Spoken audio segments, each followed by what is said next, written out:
Where there is a creator, there is no creation. படைப்பு இருந்தால் படைப்பாளி இருக்கதான் செய்வார். Without a creator, there is no creation. So கடவுள் இருக்கார். வாவ், ரொம்ப சூப்பரா சொன்னார்ல. டேய், சூப்பர் ஸ்டார் சொன்னதை எடுத்து சொல்லிக்கிட்டு இருக்காடா. இருந்தாலும் ஷாமி ரொம்ப எனர்ஜியா இருக்காரு.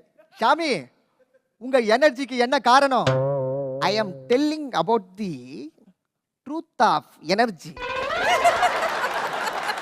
1G, 2G,